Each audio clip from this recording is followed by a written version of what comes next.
న్యాయం చేయాలంటూ సాహితీ సర్వాణి బాధితుల సంఘం హైదరాబాద్ బషీర్బాగ్లో సైబర్ క్రైమ్ కార్యాలయం ముందు నిరసన దీక్ష చేపట్టారు. రాష్ట్రంలో 2000 కోట్ల అతిపెద్ద కుంభకోణంపై గత ప్రభుత్వం ఈ ప్రభుత్వం స్పందించకపోవడం దారుణమని వారు మండిపడ్డారు. ఈ కుంభకోణంపై సీఎం రేవంత్ రెడ్డి స్పందించి తమకు న్యాయం చేయాలని బాధితులు కోరారు.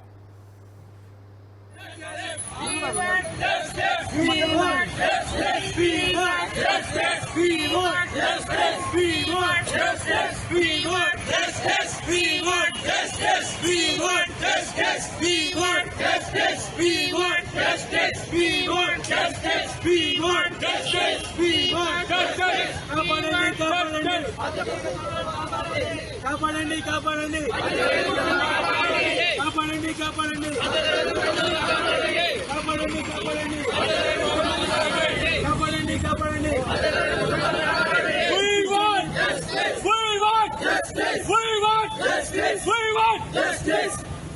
ఇప్పించండి ఇప్పించండి ఇప్పించండి ఇప్పించండి ఇప్పించండి ఇప్పించండి. మాకు మొన్నటి వరకు ఏంటంటే ఏసీపీ ఉమామహేశ్వరరావు గారు ఇన్వెస్టిగేషన్ చేస్తున్నారు. ఆయన మాకు నమ్మకం కలిగించారు ఏంటంటే మేము ఎట్లనైనా మీకు జస్టిస్ ఇస్తాము అది ఇదని. సో ఇప్పుడు సడన్ ఏమైందంటే ఈ వీక్ లో ఆయన మీద ఏసీపీ రేట్ జరిగి ఆయనను అరెస్ట్ చేయడం జరిగింది. ఇప్పుడు మా కేసు మళ్ళీ మొదటికి వచ్చినట్టు ఇప్పటికి ఇది మూడో ఇన్వెస్టిగేషన్ ఆఫీసర్ మారినారు. మరి మాకు జస్టిస్ జరగాలంటే మరి పోలీసు సీఎం అయితే అపాయింట్మెంట్ ఇస్తలేరు. ఎందుకంటే అడిగినాం కూడా వాళ్ళ పిఎం కలిసాము, ఆయన ఇస్తామనగా ఇంతవరకు మాకు జరగలేదు. మీరైతే మేము అడిగేది ఒకటి ఏంటంటే మాకు సీఎం అపాయింట్మెంట్ అయినా ఇవ్వండి, లేదంటే మీరు మాకు ఎస్ఐటీ అనేది అది ఫామ్ చేయండి, లేదంటే ఫాస్ట్ ట్రాక్ కూడా మాకు ఫ్లాట్ అయినా ఇల్లండి ఏదైనా ఒకటి మాకు ఇప్పించారు. ఎందుకంటే ఒక 1200 మంది కస్టమర్స్ దాదాపు ఒక చెప్పాలంటే కూడా చాలా ఎక్కువ అమౌంట్, దాదాపు 1000 crores 1200 crores జరిపి పెట్టినారు. సో దయచేసి మిమ్మల్ని అడిగేదంటే మాకు జస్టిస్ ఇప్పియండి, అదొకటి నేను రిక్వెస్ట్ చేసేది. నమస్కారం అండి, నా పేరు పోతిరెడ్డి కృష్ణకాంత్.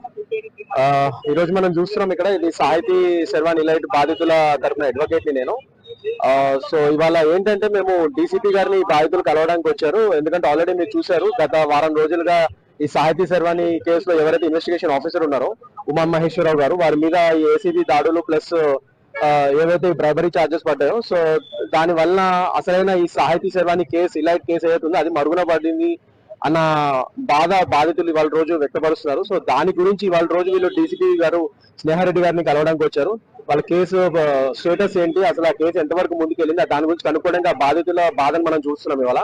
సో నేను కూడా బాధితుల తరఫున ఇవాళ వచ్చి మేడం గారిని ఒకసారి కలిసి and just I came here to request sir that to proceed with the case that in a very soon manner, చాలా ఫాస్ట్ గా తరోగా ఈ కేసు ఇన్వెస్టిగేషన్ చేసి తొందరగా ఈ కేసును ఒక కొలిక్కి తీసుకురావాలని చెప్పి